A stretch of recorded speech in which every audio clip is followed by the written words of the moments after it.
श्रीगुरुभ्यो नमः। हरिः ओं श्रीगणेशाय नमः। श्रीमात्रे नमः। ओं संगहीनायै नमः। श्रीमद्देवी भागवत महापुराण मूलपारायणं स्कन्दं 1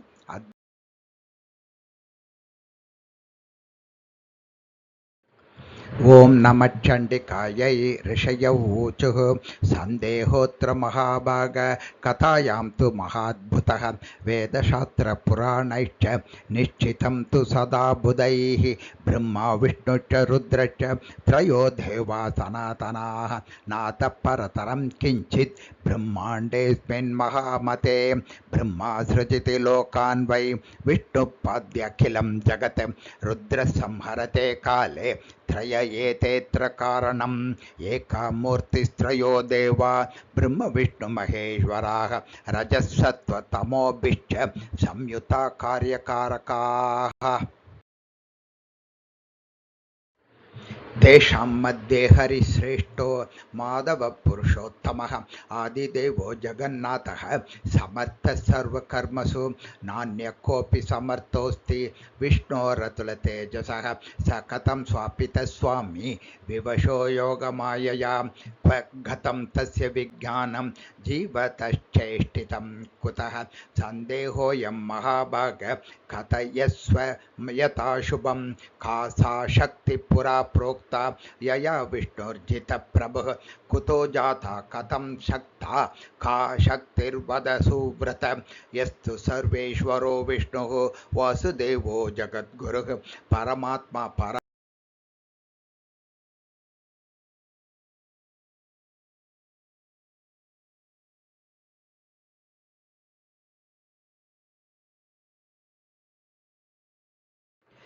एतदाश्चर्यभूतो हि सन्देहो न परन्तप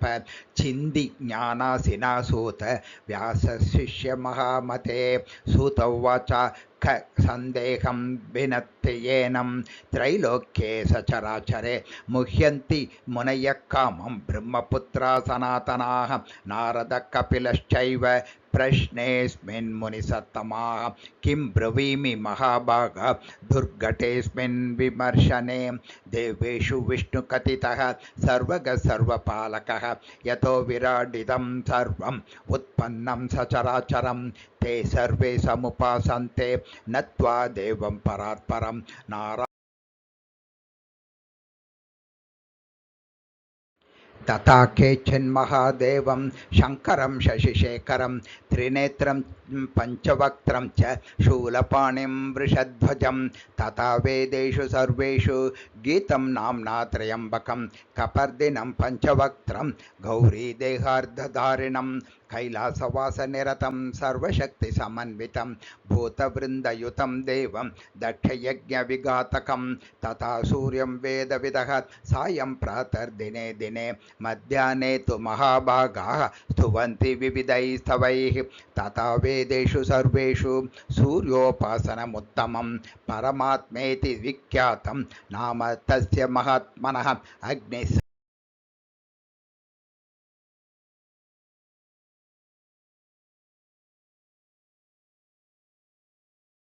यथा गंगा प्रवाहैश्च बहुभिः परिवर्तते तथैव सर्वदेवेषु विष्णुप्रोक्तो महर्षिभिः त्रीण्येव हि प्रमाणानि पठितानि सुपण्डितैः प्रत्यक्षं च अनुमानं च शब्दं चैव तृतीयकं चत्वार्येवेतरे प्राहुः उपमानयुतानि च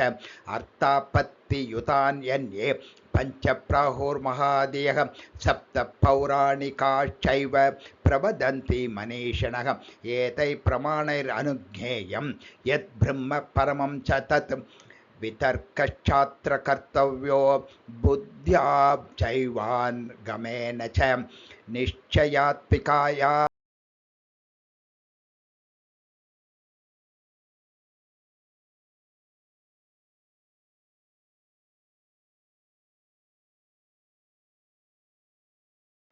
विद्वांसोऽपि वदन्त्येवं पुराणैः परिगीयते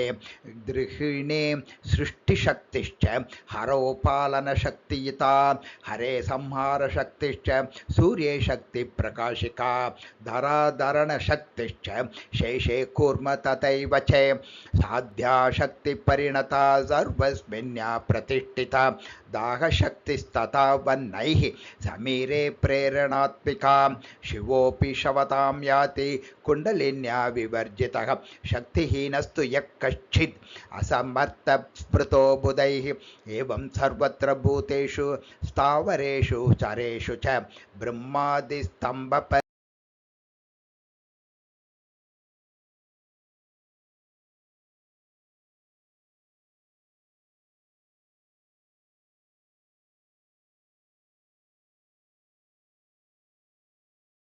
एवं सर्वगता शक्तिः सा ब्रह्मेति विविच्यते सोपास्या विविधैः सम्यक् विचार्या सुधिया सदा विष्णौ च सात्विकी शक्तिः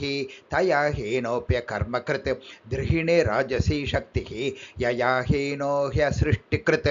शिवे च तामसी शक्तिः तया संहारकारकः इत्यूह्यं मनसा सर्वं विचार्य च पुनः पुनः शक्तिः करोति ब्रह्माण्डं सा वै पालयते किलम् इच्छया संहरत् एषा जगदेतच्चराचरं न विष्णुर्न हरशक्रो न ब्रह्मा न च पावकः न सूर्यो वरुणः शक्तः स्वे स्वे कार्ये कथञ्चन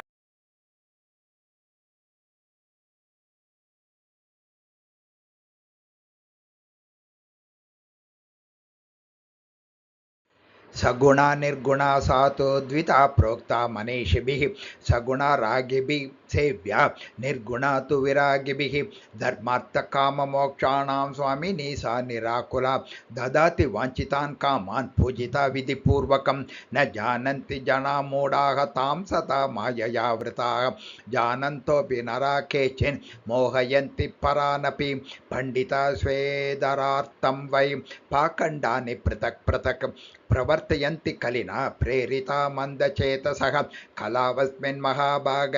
नानाभेदसमुत्थिताः नान्ये युगे तथा धर्मा वेदबाह्या कथञ्चन विष्णुचरत्य सावु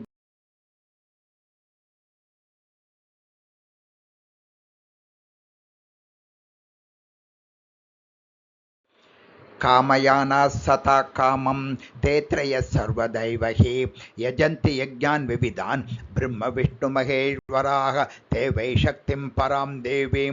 ब्रह्माख्यां परमात्मिकां ध्यायन्ति मनसा नित्यं नित्यां मत्वा सनातनीं तस्मात् शक्ति सदा सेव्या विद्वद्विकृतनिश्चयैः निश्चय सर्वशास्त्राणां ज्ञातव्यो मुनिसत्तमाः कृष्णाच्युतं मया चैतत्तेन ज्ञातं तु नारदात् पितुसकाशात् तेनापि ब्रह्मणा विष्णुवाक्यतः न श्रोतव्यं न मन्तव्यम् अन्येषां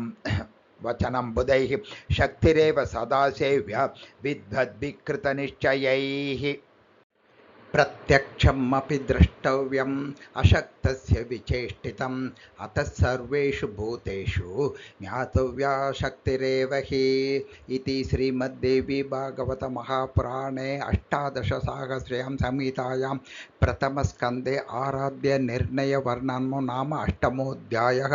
ओं श्री जगदम्बार्पणमस्तु।